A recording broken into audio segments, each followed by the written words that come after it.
안녕하세요. 서재걸의 그린병원입니다.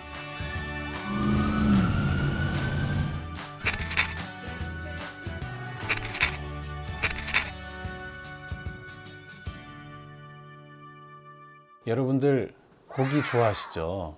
오늘은 고기 제대로 먹는 법 알려드리고, 또 한 가지는 별것 아닌 운동을 해야 건강해진다. 그 별거 아닌 운동에 대해서도 같이 설명드리려고 합니다.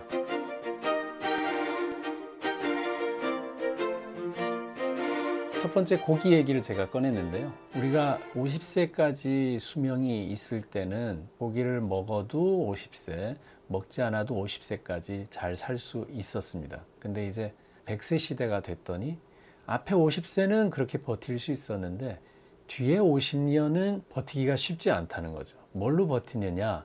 앞에 50년은 가지고 태어난 거랑 그리고 탄수화물 먹는 거, 이걸로 열심히 버텼고, 뒤에 50년은 단백질 섭취와 운동, 산소 흡입, 결국 이걸로 버티는 50년이 돼야 된다. 그래서 자연스럽게 몸이 원하는 게 결국은 이 산소와 근력과 이런 게 몸에서 다 필요하다는 의미거든요. 그래서 이제 고기를 드시려면 그럼 어떻게 먹어야 되느냐, 그 몇 가지 설명드리겠습니다.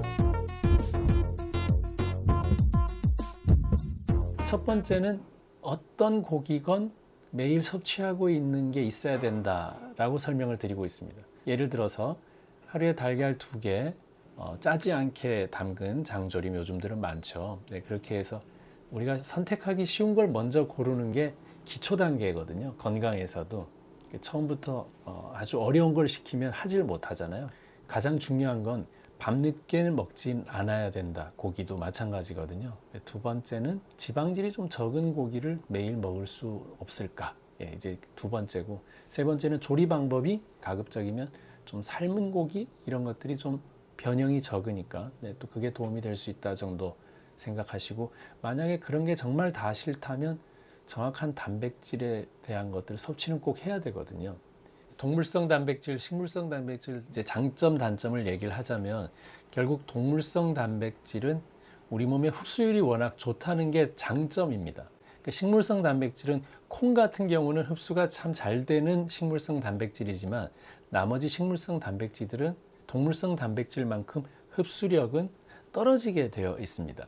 그리고 동물성 단백질은 이 동물이 식물을 먹어서 독소를 제거한 것들을 근육에다 가지고 있기 때문에 한 단계 거친 걸 우리가 먹을 수 있다는 또 장점이 분명히 있거든요. 그래서 나는 식물로도 충분해 하는 사람을 억지로 먹을 필요는 없지만, 부족한 사람이 헤매고 있다면 동물성 단백질에 대한 것들을 좀 선택해 보는 게 좋은 방법이 되겠고요. 그러니까 나는 채식을 하고 있는데 대신 어디서 단백질 공급을 잘 받고 있다라는 자기 답을 다 갖고 있어야 돼요. 그냥 저는 단백질을 안 먹고 있습니다, 이거는 잘못된 게 맞죠. 그 단백질에 고기가 들어간다는 게 좀 더 장점일 수 있다는 것만 저는 얘기를 드리고 싶습니다. 그럼 이제 고기 얼마나 먹어야 되느냐, 이제 그거 얘기인데, 고기는 어떻게 먹냐 하면은 본인 몸무게가 이제 50kg이면 뭐 50g 먹는다 정도는 좀 쉽게 이제 이해하시면 되는데, 근데 본인 몸이 체지방이 많은 사람은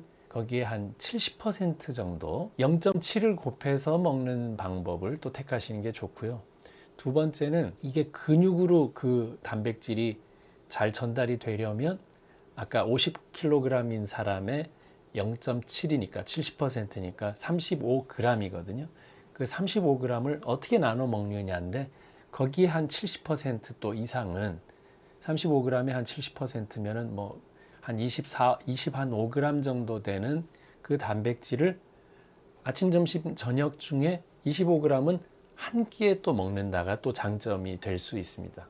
그래서 골고루 뭐 예를 들어 35g 먹을 거면 12 곱하기 3 하면 36이니까 이제 그렇게 먹는 방법도 좋은데, 한 끼에 조금 70% 정도 되는 그람수 정도의 단백질 섭취는 한 끼에 좀 몰아서 하는 게 근육 발달에는 또 좀 더 도움이 될 수 있습니다. 그래서 그렇게 먹는 방법을 좀 기억하시면 좋겠고, 단백질 섭취하는 것들에 대해서 부담 많이 느끼시는 분들, 환자들 많이 보고 있는데, 고기 먹는 거의 가장 중요한 목적은 많이 먹는다가 아니라 매일 먹는다입니다. 그래서 매일 필요량을 꾸준히 챙겨주는 게 가장 좋은 방법이고, 그걸 다 할 수 없다면 뭐 2, 3일에 한 번씩은 챙긴다, 이런 건 좋지만 한 달은 늘 안 먹다가 한 달은 늘 먹다가 하는 그런 극단적인 방법은 몸에 도움이 될 수가 없습니다. 그래서 고기 먹는 방법은 꼭 한 번씩 다시 생각해 보시면 좋겠고요.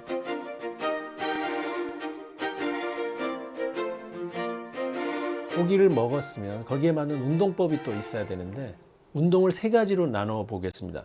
가벼운 운동, 그 다음에 힘 드는 운동, 그리고 숨 차는 운동.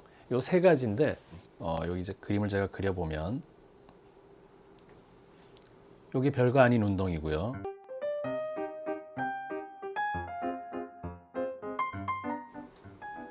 좀 별거인 운동이 되겠죠. 이제 진짜 좀 어려운 운동은 이 선이 계단을 이루고 있는 거겠죠. 그래서 여러분들이 평지에서 1번, 평지에서 걷고 있는 운동, 2번은 좀 기울어진 운동, 아니면 내가 빨리 걷는 운동, 그렇죠? 요거는 좀 힘이 들어가는 운동이 되겠죠. 힘 들어가는 운동. 예. 이런 것들은 2번이지만 3번은 허벅지 근육이나 이런 것들 근육을 겨냥을 해서 충분히 이 단련이 될 수 있는 운동이거든요. 이게 좀 숨이 차는 운동이 되거든요. 예. 그래서 여러분들이 음식도 골고루 먹는 것처럼 운동도 편안한 것도 있고 약간은 힘들어가네 하는 것도 있고, 마지막은 약간 버겁지만 참을 수 있는 정도는 된다 하는 정도 운동, 이 세 가지를 여러분들은 어떻게 섞어서 하고 있는지를 체크하시면 될 것 같아요. 나는 평지만 있네. 그러면 평지에 있는 시간을 늘려야 되겠죠. 근데 2번을 선택하면, 힘들어가는 운동을 선택하면 평지보다 짧게 하면 되거든요. 효율이 높기 때문에. 3번을 택하면 더 짧아도 돼요. 그러니까 평지에서 50분 한다면 힘들어가는 운동은 25분, 숨이 차는 운동은 또 거기에 반, 12분. 이렇게 하면 되거든요. 그럼 이제 사람 성향이 나오잖아요. 나는 평지 50분, 시간 쓰는 게 낫겠다. 아니야, 나는 시간을 줄이는 게 좋겠어. 그러면 힘들어가는 운동. 아니, 나는 성질이 급해서 짧게 하고 말 거야. 숨 차는 운동을 하면 됩니다. 이 골고루 하시는 게 가장 좋지만, 굳이 선택을 한다면 시간이냐 아니면 내 힘 들어가는 거냐, 내 숨이 들어가는 거냐, 이걸로 여러분들이 구분을 하셔서 운동을 체크한다면, 나 오늘 출퇴근 좀 힘들어가게 빨리 걸었어. 그러면은 이게 25분 된다면 오늘 할당량을 다 하신 거거든요. 그렇죠? 우리가 또 어디 모임 가는데 난 좀 걸었어. 그러면 되는 거죠. 그래서 요 세 가지를 꼭 기억하셔서 평지 1번, 힘들어가는 운동 2번, 숨차는 운동 3번에서 시간은 다 거기에 반 하면 됩니다. 그래서 50분, 25분, 12분. 예, 숨차는 운동, 그리고 힘 드는 운동, 그리고 가벼운 운동, 이 세 가지를 잘 생각하셔서 분별하시면 충분히 이제 도움이 되실 수 있다고 생각이 들고요. 여러분들께서는 꼭 그 별거 아닌 걸 꾸준히 하는 방법을 꼭 택하시면 좋겠습니다. 그래서 고기도 하루의 필요량을 꾸준히, 그리고 운동도 대단한 운동 말고 별거 아닌 운동을 꾸준히 한다면 그 먹은 고기가 또 근력으로 단단해지게 만들어서 우리 몸을 지탱하면서 장기들을 순환할 수 있습니다. 늘 말씀드리는 거지만 간 기능을 대신할 수 있는 곳은 허벅지 근육에 있거든요. 그래서 왜 피로한 사람이 간에 부담이 된다고 얘기하죠. 술 마시면 간에 부담된다고 얘기하죠. 스트레스를 받으면 간에 부담이 된다고 생각하는데, 그럼 그럴 때마다 뭘 하셔야 되겠습니까? 근육을 키우면 되겠죠. 그래서 오늘 스트레스를 받았다면 걸으시면 됩니다. 오늘 술을 마셨다면 걸으시면 되고요.